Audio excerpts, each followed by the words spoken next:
नमस्कार, आप देख रहे हैं दैनिक साथी।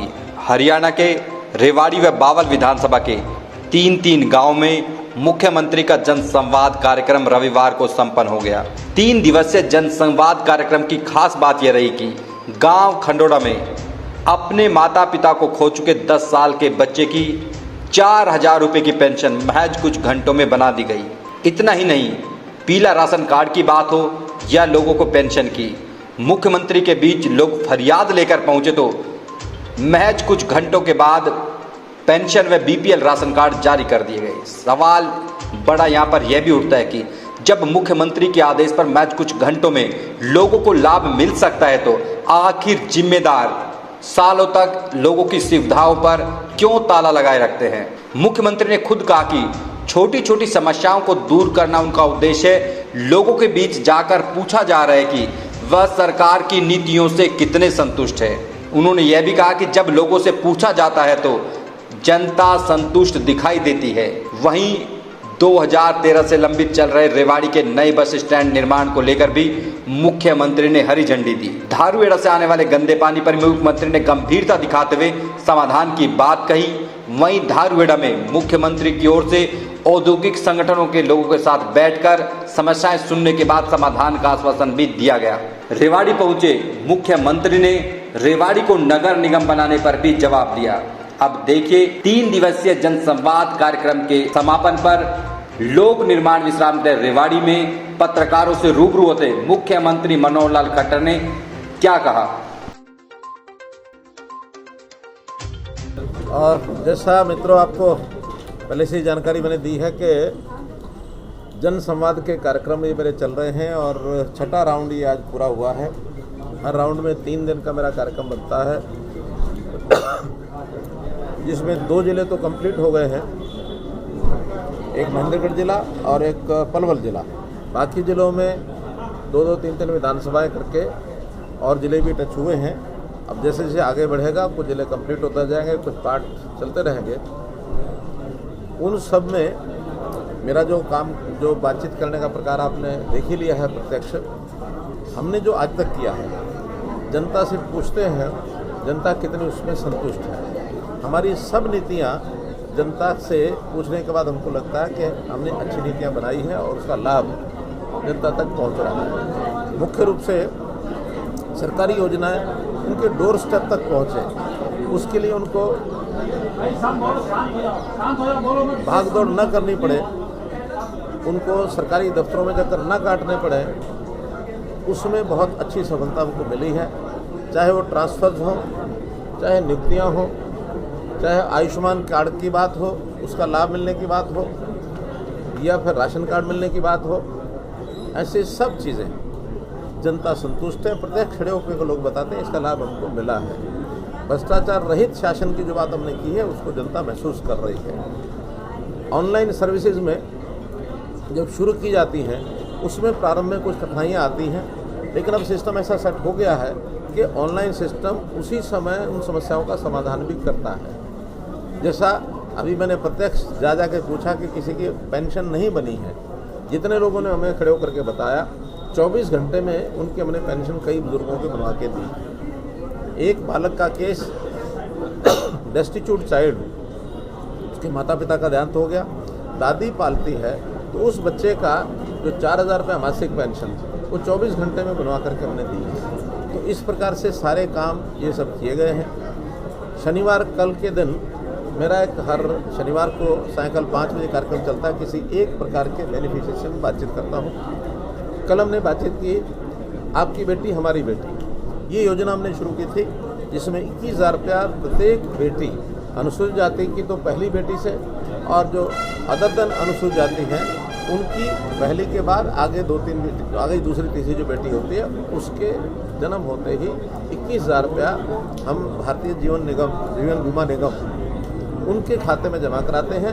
18 साल के बाद बेटी की शादी के समय 1 लाख रुपया उनका तुरंत वापस मिलता है। बहुत अच्छा रिस्पॉन्स था। सब ऐसी बच्चियों को, लगभग 4 लाख से ऊपर बच्चियों के खाते में वो पैसा जमा कराया जा चुका है। इस जो 3 दिन का मेरा कार्यक्रम था, इसमें पहले दिन अटेली के 3 गांव थे और उसके बाद रेवाड़ी, और बावल इन विधानसभाओं के गांव मैंने किए हैं। अगला जब राउंड होगा उसमें कोसली विधानसभा के गांव में भी उसमें जोड़ा जाएगा, उसको पूरे करेंगे। आज रेवाड़ी के कुछ प्रमुख नागरिकों से बातचीत हुई। सामान्यतया जैसा विषय रहते हैं, शहर की कुछ कठिनाइयाँ, समस्याएं, लोकल खास करके बरसात के दिनों में पानी भराव की बात, यहाँ का जो नया बस स्टैंड है उसको बनने का विषय था। बहुत साल पहले इसकी घोषणा की गई थी, ज़मीन उसके लिए एक्वायर कर ली गई थी, कुछ केस वगैरह थे वो सब समाप्त हो गए हैं और अब आखिर में PWD ने उसका एक नक्शा बना करके और चंडीगढ़ भेज दिया है। उसको वहाँ से जैसे ही क्लियरेंस मिलती है इसका टेंडर हो करके और नया बस स्टैंड सेक्टर शायद 12 में और वो शुरू हो जाएगा। उसमें एक 3 एकड़ लैंड उसके लिए रिजर्व की गई है। जो EVs हैं, इलेक्ट्रिकल व्हीकल्स, जो बसें आएगी उनके चार्जिंग के लिए अलग से व्यवस्था करनी पड़ती है, तो उसके लिए 3 एकड़ उसके लिए हमने रिजर्व किया है। तो इस प्रकार से ये 3 दिन का मेरा कार्यक्रम यहाँ संपन्न हो करके हाँ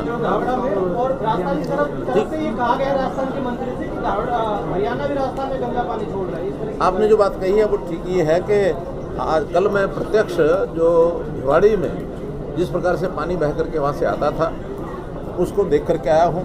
भिवाड़ी वहाँ उन्होंने हमको CTP भी दिखाया था, लेकिन CTP उनका बहुत वर्ष पुराना था, उसमें जो पानी ट्रीट होना चाहिए था वो नहीं रहा था और पानी पूरा ऐसे कैसा गंदा बरसात के पानी के साथ मिल करके और धरवाड़ा के सेक्टर 6 में, धरवाड़ा के और एरिया में पूरा भरता है। एक बहुत बड़ी समस्या, लगभग 8 साल से तो मैं स्वयं देख रहा हूँ। उसके लिए कई मीटिंग हो गई हैं और आज हमने आपात बैठक एक राजस्थान के लोगों को कह करके बुलाया था। उनको हमारे रेवाड़ी जिले के लोग बैठे थे, हमारे इरिगेशन डिपार्टमेंट के, पब्लिक हेल्थ के, पोल्यूशन के, ये लोग भी आए थे। आज हमने एक ज्वाइंट कमेटी बनाई है, ज्वाइंट इंस्पेक्शन टीम, जिसमें अलवर जिले के लोग और रेवाड़ी जिले के लोग सब होंगे, ताकि अगले महीने में पूरी इंडस्ट्री जो इस प्रकार का एफ्लुएंट छोड़ते हैं उनके ऊपर नज़र रखी जाएगी कि अपना वहाँ पर यानी जो ETP लगा करके और अपने पानी को वो ट्रीट करते हैं कि नहीं करते हैं। इसी प्रकार से हरियाणा के भी जितनी इंडस्ट्री के बारे में उन्होंने शिकायत की थी उन सब इंडस्ट्रीज़ को भी देखा जाएगा, ताकि इंडिविजुअल जो एफ्लुएंट ट्रीटमेंट प्लांट जो लगाने होते हैं इंडस्ट्री ने वो सब के ऊपर हम कंपलसरी करेंगे। जहाँ क्लस्टर है वहाँ CTP भी लगाने की बात है। हरियाणा के कुछ इंडस्ट्री 4-5 इंडस्ट्रीज गांव की इतनी बात आई थी, वहाँ CTP संभव नहीं है, लेकिन जो हमारा HSVP का इंडस्ट्रियल एरिया है धरवाड़ा में, वहाँ एक अलग से CTP की योजना बनी है। वहाँ 9 एकड़ ज़मीन बहुत जल्दी लेके हम अलग से CTP लगाएंगे।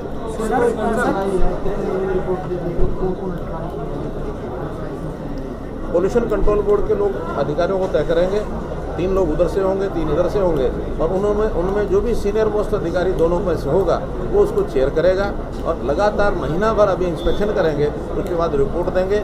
राजस्थान के लोगों ने जो अपने एरिया में पानी को ट्रीट करके वो आगे अंदर भेजेंगे, इसके लिए 1 महीने का 31 अगस्त तक का उन्होंने टाइम मांगा है और 31 अगस्त तक उसको ट्रीट करके ही देंगे, उसके बिना नहीं देंगे। और पानी जो बरसात का पानी है उसको इसके साथ मिला करके ना डालें और जो ट्रीटेड वाटर है केवल वही डालें। महीने बाद अगर ट्रीटेड वाटर अगर हरियाणा में प्रवेश करता है तो हम सख्ती से कार्रवाई करेंगे। HSIDC का इंडस्ट्रियल एरिया है, उनके कुछ 10-12 छोटी छोटी बातें थी, ज़्यादा बड़ी नहीं थी। मेंटेनेंस के लिए थी, कुछ म्यूनसिपैलिटी की थी, सफाई की थी, सड़क की थी, लाइटिंग की थी। एक उन्होंने अपने कार्यालय के लिए जगह मांगी है, वो हमने उनको कह दिया कि हम एक उचित कोई प्लॉट जो है उनको उस एरिया में दे देंगे, ताकि इंडस्ट्रियल एसोसिएशन अपना जो एक कार्यालय वो बना सके। सामान्य इंडस्ट्रियल एरिया की जो बातें थी वो सीएम साहब, जजपा जो आपकी सहयोगी पार्टी है और 312 बार छात्र संघ की मांग कर रही है, 5 तारीख तक का सरकार को अल्टीमेटम दिया है, नहीं तो 6 तारीख को मुख्यमंत्री दुष्यंत चौटाला के सामने कोई बड़ा फैसला ऐलान करने की बात कर रही है। अब हमारे सामने ऐसी कोई बात नहीं आई है। जिस प्रकार की स्थितियाँ चल रही हैं उसमें ये एक नया निर्णय हमको आगे करना होगा कि अब ये स्थितियाँ हैं कि नहीं है चुनाव की। जैसे स्थितियाँ होंगी वैसा देखेंगे, हमारे साथ बात नहीं। सर, जिस तरह से जन संवाद कार्यक्रम में नॉन स्टॉप आप घोषणाएं कर रहे हैं, लोगों की राहत फिलहाल घोषणा में पहुँच रही है, तो क्या मॉनिटरिंग होगी कि मॉनिटरिंग क्या व्यवस्था होगी कि ये काम पूरे होंगे ही होंगे? तो इसके लिए आप हमें थोड़ा देखिए, हमने इसके लिए अलग से जन संवाद नाम से ही पोर्टल बनाया है। जितने कागज़ मेरे पास आते हैं डिपार्टमेंट के अनुसार उसमें अपलोड करके उनको भेजा जाता है। उसकी प्रोग्रेस रिपोर्ट एक एक काम की देखी जाती है। इसके लिए एक स्पेशल ऑफिसर मैंने लगा दिया है जो लगातार हर विभाग के साथ अपना संपर्क रखेंगे। कौन से काम कितने दिन के बाद ड्यू हैं, कितना उसका काम करने में टाइमिंग लगेगा।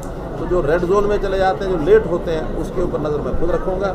नॉर्मल रूटीन में काम कराने के लिए हमने एक ऑफिस इसमें लगा दी। सर, नगर निगम बनाने की घोषणा हुई थी नगर परिषद चुनाव के दौरान, जनसंवाद के साथ गांव में तो बड़ी बड़ी घोषणाएं हो रही, उनको लाभ भी मिला, तो रेवाड़ी के लोगों को कब लाभ मिलेगा? देखिए, सामान्य समस्याएं हैं, कोई बहुत बड़ी घोषणा है ऐसी अभी कोई हुई नहीं है, और इस जनसंवाद में कोई बड़ी घोषणाएं करने का मेरा हेतु भी नहीं है। लेकिन सामान्य किसी की पानी की निकासी की बात है, कहीं नए ट्यूबवेल की बात है, कहीं नहर से पानी के भेजने की बात है, किसी सब स्कूल को अपग्रेड करने की बात है, ये जनजीवन की सामान्य चीज़ें हैं। सामान्य चीज़ें वहाँ से भी हैं। आज भी इस बैठक के अंदर बहुत से कागज मुझे दिए गए हैं, उन सबको अध्ययन करके एक एक चीज़, एक एक वाक्य, एक एक शब्द पर ध्यान करके, और ये जनसंवाद की सारी चीज़ें चाहे शहर की हो चाहे गांव की हो, सबको पूरा करेंगे। आज तो सर पूरी करा दी, लेकिन जो अनाथ बच्चे की बात करो, 1 साल तक उसने चक्कर काटा, इसी तरह से और भी लोग हैं वो चक्कर लगाते हैं दफ्तरों के, तो जो लापरवाह अधिकारी उनकी इतना एक्शन नहीं होना चाहिए। देखिए, जो चीज़ों की कमी ध्यान में आती है हम उनको ध्यान कराएंगे। बल्कि मैंने आज कुछ अब इस समय डाटा भी लिया है कि जिनके काम नहीं हुए, उसका संज्ञान लिया जाएगा। हम उसको जांच कराएंगे कि ये काम आखिर लेट क्यों होते हैं,